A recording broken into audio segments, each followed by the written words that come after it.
Assalamu alaikum warahmatullahi wabarakatuh. Менен көп тапкыр сұрайлар, нәрсе ол рух булгар. Аның менә бу туграсы нәрсе аңлата, знак нәрсе ул аңлата, кайын алдыгыз аны дип. Ягъни менә шушы билге рух булгар. Инде бүген шунарга яхшылап җавап бирик дип без Әлки районында Иске Саман авылында туган үскән җир минем. Бу авылның тамырлары булгар. Ханлыгы булгар заманы белән бәйләнештә. Шул вакыттан бирле бу авыл билгеле инде. Сальман деген кеше дә шулай билге монда аның җәйге пристане. Ягъни монда авылларга нитерә чыккан бу биләмәләр белән Сальман деген кеше Тархан, ягъни булып торган инде бу җирдә тотып торган. Инде менә шушы авылның җирлегендә бар инде бер борынгы шулай ук зыярат. Һәм бу зыярат эчендә инде күп борынгы ташлар 13-нче, 14-нче һәм дә 12-нче гасырлар.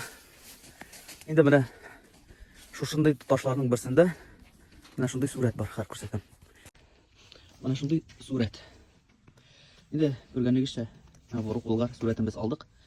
Иске Саман авыл җирлеге мусульманнары белән, аксакаллар белән рөхсәт алып, инде шушы билгене без шушы яшьләр үзәгенә алдык. Инде куркырга кирәк түгел. Кабер ташын алганнар икән, дигән юк. Бу ташның вакыты 1292 елныкы. Аның бу ташны таптылар. Ну таптылар дип инде фәнни әйләнешкә керде. Ибрагимов дигән шушы эпитафияларны өйрәнүче галим белән хәзерге вакытта Ияли Ибрагимов исемендәге институт хәзерге вакытта эшләп килә. Менә аның язмаларына без таптык. Инде ул вакытта килгәндә 1979 елда килгәндә ул инде укыган булган. Инде хәзер аның күрәбез иске имәдә язылган хәрефләрне кайберләр билгеле. Аның вакытында күбрәк билгеле булган һәм дә мин күрсәтермен, куермын нәрсә язылган монда. Инде булай әйткәндә, монда шундый язылган булган, ягъни 1292 елда көнне үлде, вафат булды һәм дә ул Сабан туй көнне дип. Бу таш татар халкына, болгар халкына инде бик мөһим.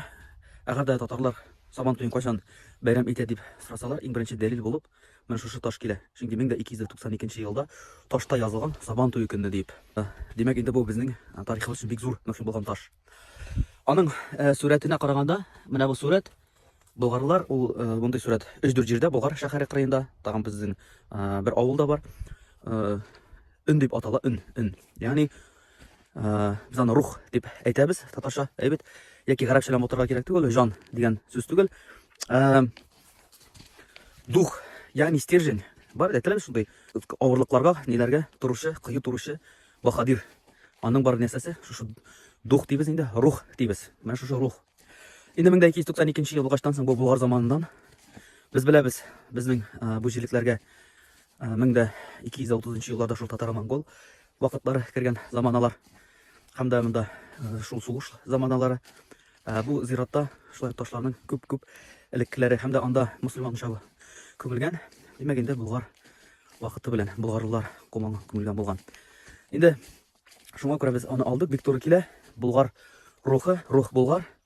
Ягъни без максатыбыз бүгенге көндә шушы яшьләр белән инде Болгар бабаларыбыз шикелле ислам динен тотып, бердәмлектә, шундый хәерле дәүләттә яшәп, иншаллаһ тәгалә яшәвебез.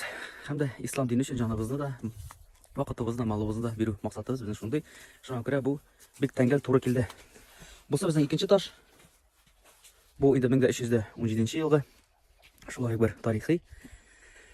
Инде хәзерге вакытта без беләбез бит, кешеләр үзләренең кабер ташларына куялар Гөлшариф сүрәтләре, Сөйбикә манарасы сүрәтләре яки айлар. Менә ул вакытта инде менә шушындый знак, шундый өн дигән, ягъни стержень дигән знак куелган булган.